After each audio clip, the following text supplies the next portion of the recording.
It's time to mind your business with me, Jamillah Lodge. Tune in to find out how to mind your business with BEDC, special guest entrepreneurs, industry experts, and more. Brought to you by BEDC. Bermuda business starts here.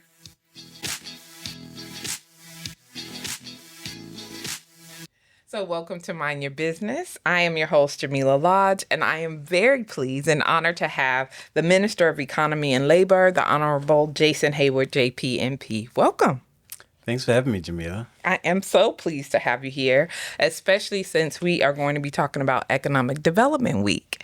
So before we do that, I just want to talk a little bit, or give you the opportunity to talk a little bit about yourself and your role as the Minister of Economy and Labor. So, my position is the Minister of Economy and Labor. The responsibility is ensuring that we have economic growth, economic development, and the expansion of jobs in the economy. Mm-hmm. And so, in order for us to achieve that, we need to have a strategic framework which will allow us to progress forward in a very synergistic, organized manner. Okay. So, I mentioned Economic Development Week, and that is kind of recognized around the world, and that's actually going to be the week of May 4th through the 7th. Mm-hmm. And so Bermuda now is part of the world, and we will be celebrating Economic Development Week. So how would you define economic development for Bermuda today, and why is it such a national priority? So first, I'm glad that we are recognizing and celebrating Economic Development Week. I think it's important. But economic development, when we look as it pertains to economic growth is more about the numbers. Economic development is more about the economic and social advancements that we have within society. Underneath the umbrella of economic development, we have workforce development. Mm-hmm. We have the progression of persons in the labor movement. We have how we ensure that Bermuda has the appropriate infrastructure needed for progression and development needs. We also look at other areas such as healthcare and housing and ensure that we have urban planning and the infrastructure required so that society can actually progress. So economic development is an important tenet of any society. Absolutely. To that end, the Economic Development Strategy, which was developed back in 2023, and it goes through to 2027, it does provide a framework for Bermuda's growth. So what was your vision behind this strategy? So what we wanted to do is ensure that we had a resilient, sustainable economy. Mm-hmm. In order for us to achieve that, we said that we need to ensure that we had economic growth and development across multiple industrial sections that actually creates additional jobs within the economy. And that was kind of the driving force behind the economic development strategy. But it allows the economic development agencies, whether it be BEDC, BDA, or the Economic Development Department, to operate in a synergistic framework rather than in silos. And that allows us to achieve our goals. You know that the strategy is based off of 5 strategic pillars. And we want to ensure that we have business retention and expansion. We want to ensure that we attract more foreign direct investment and that we have a business ecosystem that actually works for businesses. We want to ensure that we support small and medium-sized enterprises, as well as ensuring that we invest in the human capital so that we have people that are prepared for the current and future world of work. Absolutely. And it makes sense to have the document, like you said, so that other organizations, my organization included, have some type of framework to work within, right? So we're all rowing in the same direction. Most definitely. It's interesting because I'm currently taking one of the training courses through the International Economic Development Council, and we're talking about business retention and expansion. And the strategy, economic development strategy, does cover that because it is an important pillar within the environment. So I would like to talk about entrepreneurship. Because that, of course, is BEDC's focus. So because we consider it a key pillar of the economy, and I think you do too, as listed in the Economic Development Strategy. So why do you think it's so central to the country's future? And so when we were developing the strategy, we always talk about international business, but when we talk about the heart and the pulse of Bermuda, it is our small and medium-sized enterprises. The vast majority of businesses in Bermuda are small and medium-sized enterprises. But those are the tools in which we get our innovation in society from. Those are the organizations where we get the empowerment of our people from. Those are the organizations that actually are job creators. And so it is important that you always have a framework in place that supports small and medium-sized enterprises, supports entrepreneurs, and ensures they have an ecosystem that allows them to thrive. Yep, I sanction that. So I'm excited because in addition to the economic development strategy, which, as you mentioned, focused on the entirety of economic development, which entrepreneurship is a pillar, we are now getting ready to launch the National Entrepreneurship Strategy. And of course, that as a entrepreneur development professional is near and dear to my heart. And so I would like to know what you hope this new national entrepreneurship strategy can do for Bermuda. And so the National Entrepreneurship Strategy emanates from the Economic Development Strategy. It was a goal that came out of that strategy. I'm glad we were able to execute on that goal. But what it allows us to do is move forward in a very strategic manner. We've done assessment as it pertains to where we want to be. We know where our gaps are, and now we have a strategic approach to address those particular gaps. But the aim is to ensure that we have an entrepreneurial ecosystem that better supports entrepreneurs, that takes our entrepreneurs on a journey from ambition right into execution. And it's extremely important. I know going through the whole process of putting the strategy together, there were a lot of stakeholder meetings. We had entrepreneurs, we had other economic development organizations, we had partners, we had banks, everyone. Why do you think it's important to include a variety of stakeholders when developing a strategy like the National Entrepreneurship Strategy? Because there's so much touch points. And so when we look at areas such as financing, we need the banks to understand the nature of an entrepreneur's business and the journey of entrepreneurs so that they can better provide funding support and make funding decisions as it pertains to supporting entrepreneurs. It also looks at expanding across multiple industrial sections. And so entrepreneurship doesn't just have to be in retail. It's also in service areas. It's also in technology areas. It's also in healthcare areas. It could be in any area of our economy.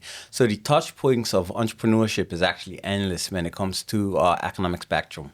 You know, I tell people that all the time, you know, especially young people, because, you know, we tell our kids, go to school, get your degree, become a lawyer, become an accountant, and we need them.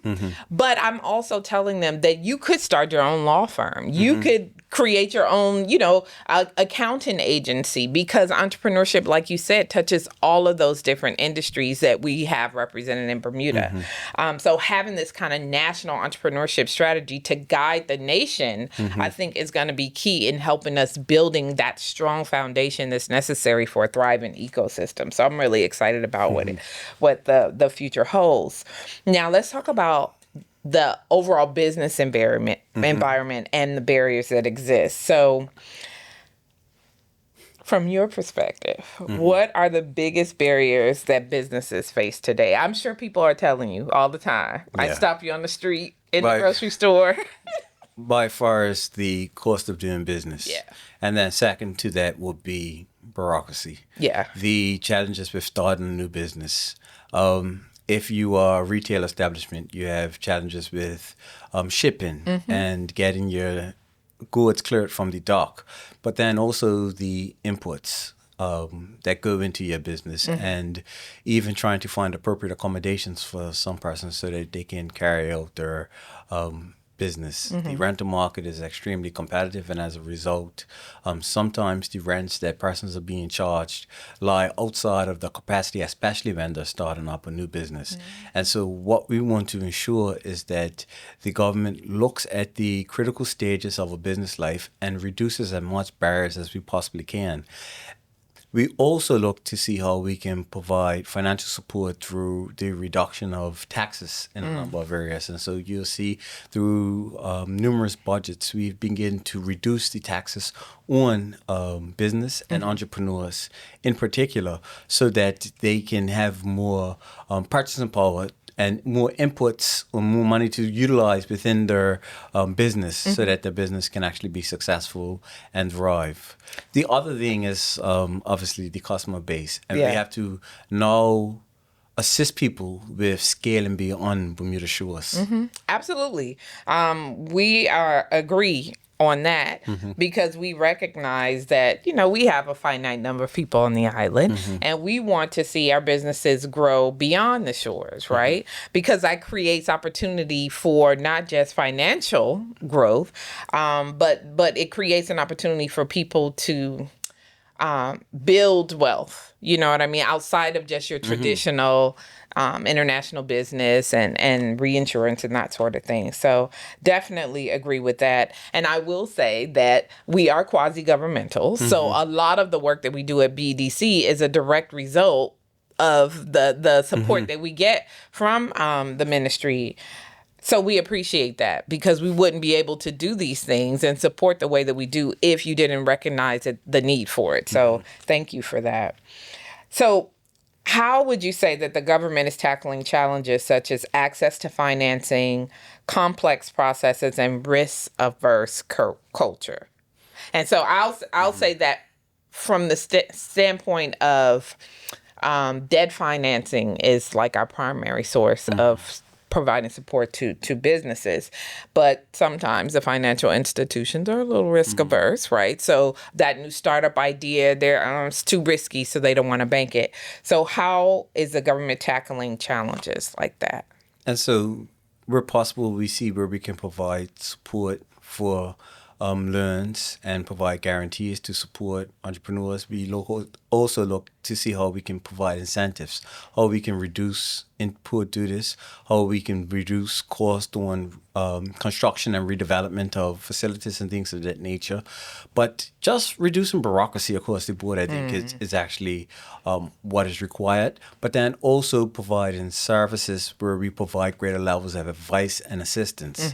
And I think when I was able to tour incubators and accelerators throughout the east coast of the United States, what I found is that when businesses have the wraparound services that they require in their early stages of their operations, the likelihood of them being more successful. And I know that BEDC does run incubator and accelerator programs, but then you also guide people through their business journey. You also provide financial literacy training for your business and things of that nature so that persons are equipped and have the support system to be successful. Absolutely.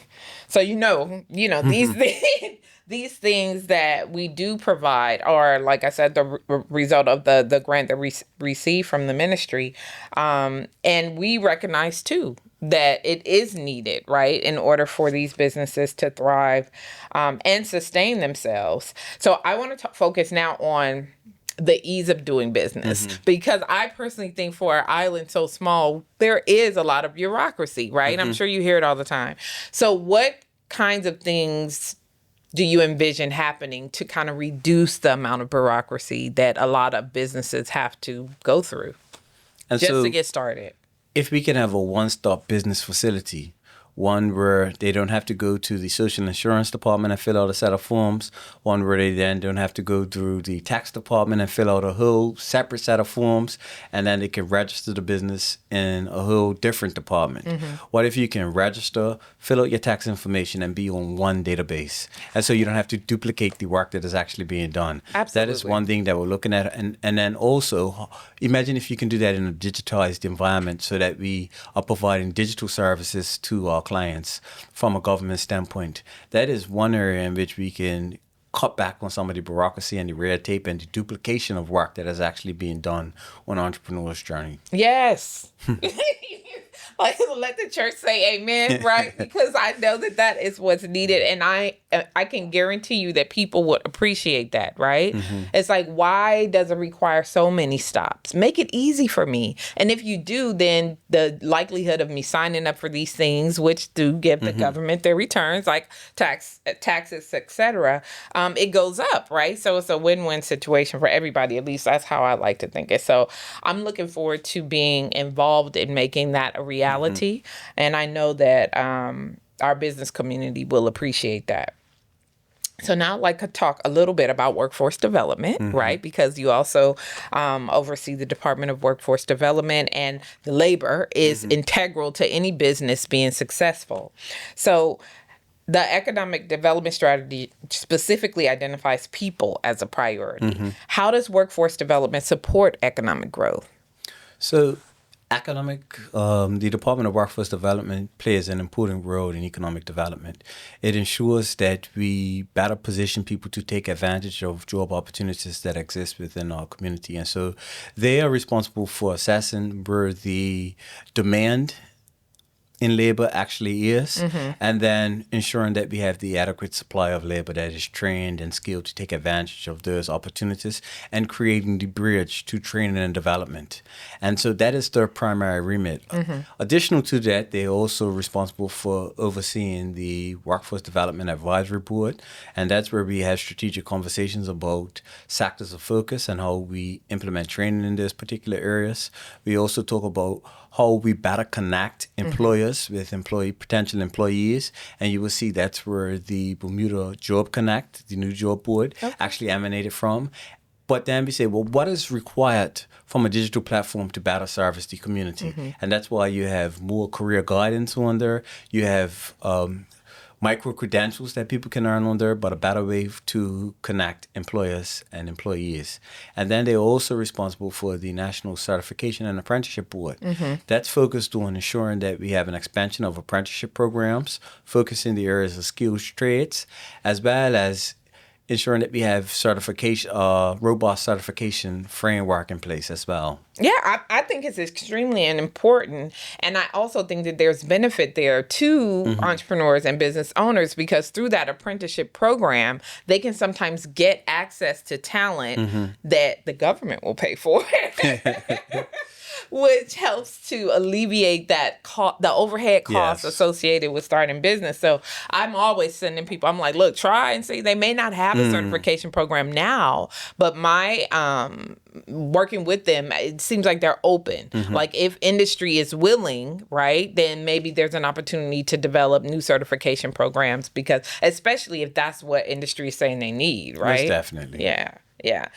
All right. So we already talked about how the Department of Workforce Development aligns the skills of the labor force with the industry needs. And I think one of the success stories that I can recall was when the hospitality industry worked with workforce development to come up with that curriculum and course where they trained up all these young Bermudians and they all got hired. So to me, I'm like, that's a perfect example of how industry can help to guide what they need, and then ensure that afterwards you have people trained to do what you need them to do. So I'm like, let's just replicate that. Like copy paste. You know what's important? When we developed the National Workforce Development Plan, we made it a priority to ensure that training wasn't done in isolation of employers, that employers were involved in the development of the training programs. Because what we didn't want to happen is people going through training and development programs, graduate, get a certificate, and then industry saying that certificate is not fit for purpose. Yeah. And so it was deliberate that we included employers in the development of training programs. Absolutely. I think it's necessary. Through all of the strategies, the plans, and all of that, if you don't have those kind of primary stakeholders involved, then you be like, what happened? It's not just if you build it, they will come. They have to be part of the building, right? To make sure that what you build is what actually is needed. So let's talk about key industries and growth. So the strategy, National Entrepreneurship Strategy, highlights key sectors such as international business, of course, financial services, and real estate. And so how do you see them supporting the overall economic growth in Bermuda? So when you look at these three sectors that you mentioned, collectively, their contribution to the economic activity in our economy represents over 50% of all economic activity. It means that is your base, and we should always start from our base. We should look at what we're doing and seek to do it better. But there's always a need for us to do diversification, and so those industries can also act as economic hubs of greater economic activity. And so we use those based to say, number one, primary in any strategy, you want to retain the businesses that you have, seek to determine whether or not you can grow, but then also look to see whether you can have diversification within those industries as well. And some of the emerging sectors are fintech, right? The blue economy. I'm like, we are surrounded by water. Yes. And agriculture. And so speaking of diversification, why do you think it's important, even despite Bermuda's small size, to consider diversification and look for industries? It could be other ones. Diversification is important for resilience. Diversification is also important for innovation. But then it's also important for us to ensure that we are evolving as a country as well. And so we can't just stay static and have the same framework we've had for the last few decades. We have to evolve into new industries. And so fintech speaks to how we better integrate technology into our financial system for the betterment of our people. When we look at the blue economy, we say, is that an underutilized resource, our ocean, and whether or not we can utilize our ocean better for greater levels of economic activity? The answer is yes. And then when we look at our agricultural sector, right now, agriculture represents less than 1% of all economic activity in Bermuda. That's not sustainable, and it is an area that we want to seek to progress. That means the vast majority of all food that we eat in Bermuda is actually imported. And I think that we can do better with supporting farmers. You know that we are working on an integrated agricultural strategy to ensure that we expand our agriculture and fisheries reach in Bermuda. We need to, right? Remember COVID? If COVID taught us anything, it's like, oh my God, if the ship don't come, what we gonna do? I have some underutilized gardens in my house, and I'm like, look, somebody needs to teach me how to make something grow out of here. But it makes sense, right? Yeah, most definitely. You want to be, to the best of your ability, I think we all want to be self-reliant, right? And so part of the strategy talks and speaks to that and the things that we can do to encourage local entrepreneurs to figure out how to be more empowered. Yes. Right? How to be empowered. Look at me giving myself a segue. So when we talk about inclusive growth, the economic empowerment zones are a key initiative. And so how, from your perspective, do they support community development and inclusion? So economic empowerment zones I view as the Mecca of Black business in Bermuda.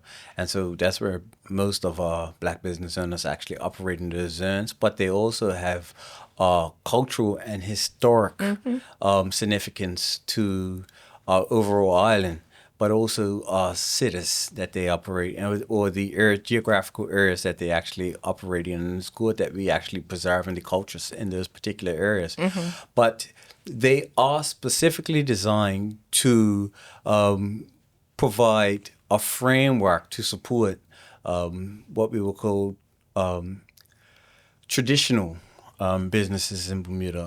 Those that are Black-owned businesses for the most part, those that have been historic family business for a number of generations, what we consider to be our mom and pop shops. They operate in our economic empowerment zones. This is where we get the best food from in Bermuda. And so, Get your hair done, looking right. Yeah, it's where we maintain our culture. It's where we get our haircuts. It's where we get beautified. And so it does have a significant importance, and it's important that we provide the support so that those businesses have an opportunity to thrive as well. Absolutely. And I would even say when new businesses, or when we get, foreign direct investment into Bermuda, they're not just looking, they want the whole culture. Correct. They want the whole experience. So Bermuda is not Bermuda without those businesses that you're speaking of. They just happen to be located in what we've designated as our economic empowerment zones. But sometimes, and the reason they were designated is they can be forgotten, right? They can be forgotten because they're not like on the main throughway, but they're filled with culture. They're filled with kind of the essence of Bermuda. Like you said, you want to get a good fish dinner, where you know where you need to go. So in addition to the economic empowerment zones, how important is ensuring economic development benefits all of Bermuda and Bermudians in general? This is what we're talking about. I often go in the news and I talk about the progress we're making in the economy. And then a reporter will say, but I speak to Bermudians who's not feeling it. That's simply not good enough. And so we need to start talking about inclusive and sustainable economic growth, where the citizens are being empowered and progressing with the progress made in the economy. Is no benefit to Bermuda for our economy to continue to progress forward and Bermudians are not feeling the benefits and our residents are not feeling the benefits of this, that level of progression. And so it's important that salaries increase. It's important that there are greater levels of business opportunities. There's greater levels of business expansion. We want to ensure that when we look at sustainability, that Bermuda remains affordable for persons who want to operate in our business ecosystem and also people that want to live and thrive in Bermuda. Absolutely. It's necessary. Yes. We have to do that. So from that standpoint, what would be the indicators that show that the economic development efforts that you speak of are working? So when I look and I see local business expansion, that's a positive tick. Okay. When I do see job numbers, the expansion of jobs in our economy, and that's a tick as well. When I see employment income and the salaries progressing, that's a good sign. That's a tick as well. When I look at the construction numbers and I see that there are greater levels of construction activities, that's a tick as well. But then when I see investment into our economy, that's also a tick. And so those are the indicators that we primarily look at to have a good barometer as to whether or not we have meaningful economic development in Bermuda. And it's also the catalyst to ensure that if whatever it is that we're doing is not working, we can fix it, right? Like, because if we don't get the tick, then okay, we got to do something else. So from your perspective, what should Bermudians expect to see over the next 3 to 5 years? And so we have some exciting things coming. The economic development strategy will expire in 2027. And so the ministry will begin the work of preparing a new economy strategy, one that takes us from 2027 and beyond. We're also working on a digital economy strategy. The digital economy strategy will be how we better integrate technology into our private sector, how we improve public service delivery through digitalization, ensuring that we have the proper digital infrastructure in place, and ensuring that we better support our human capabilities to thrive in not just today's world, but a future world. We're also working, like we said, on the national entrepreneurship strategy, but we also have a fintech strategy as well. Okay. And so the fintech strategy will be how we integrate great levels of technology into our financial services, things such as digital IDs and things. Yes, and please. how we put frameworks in place to better support the integration of AI into our society as well. And so I was going to ask you about AI, right? Because it could be scary, when you think about it, because what does that mean? Is it going to take my job? But I think that there's an opportunity for new job creation, right? And the way we do business is different nowadays. And I think it's imperative for us to recognize that and not get left behind. So I think that it's important that we are having these strategies. We are building the framework. But what's even more important is that we implement those strategies. Most definitely. So I'll give you an opportunity to talk about what that looks like for you, like what implementation of each of these individuals' strategies looks like, and do they work together? Most definitely. And so they all work within the same environment and progress us to the same aims under the same general framework of the economic development strategy, but allows us to ensure that we budget appropriately on an annual basis so that we can achieve our goals. It dictates the workflow of the ministry, the economic development department, the business development agency, and the Bermuda Economic Development Corporation. And so, it allows us to operate underneath synergistic framework with clear guide rails, clear guidelines, and we know what we're collectively trying to achieve. Yeah, it helps. Trust me. As a person working for one of those agencies, the fact that we can all work together, we see the end result, right? That we're working towards, and then I know what my role is, right? Yes. This is my lane. I'm gonna stay over here unless you need me to jump over and help. So it definitely does provide that level Yes. of guidance. And my hope is that we all, are actively working to deliver on. Yes, it's actually a collective vision and alignment of expectations. Yeah. So this is my closing question. It went fast, right? I told you it's going to go fast. So what message would you like to share with Bermudians, especially entrepreneurs and young people, during Economic Development Week? Number one, economic development is a priority, but inclusive and sustainable economic development is the tenets that the government actually support most. We want to ensure that while we're talking about economic development, we're talking about the empowerment of the Bermudian people. We're talking about creating a overall business ecosystem that allows Bermudians to actually thrive in that ecosystem. Okay. Look, succinct and to the point and well said. I have enjoyed our conversation. I'm so pleased that you came and spent a little time with me. I'm hoping that you'll come back, especially when some of these strategies are launched. We could talk about it. We can talk about some of the things, some of the wins, some of the things that have been implemented. But I really enjoyed understanding from your perspective what economic development means to you, and how the rest of the country can look forward to some of the plans that you have in place to help support the overall ecosystem for us. So thank you so much, Minister. Thank you for having me, Jamillah. Thank you. And remember, if you don't mind your business, Who will? Thanks for tuning in to Mind Your Business with me, your host, Jamillah Lodge.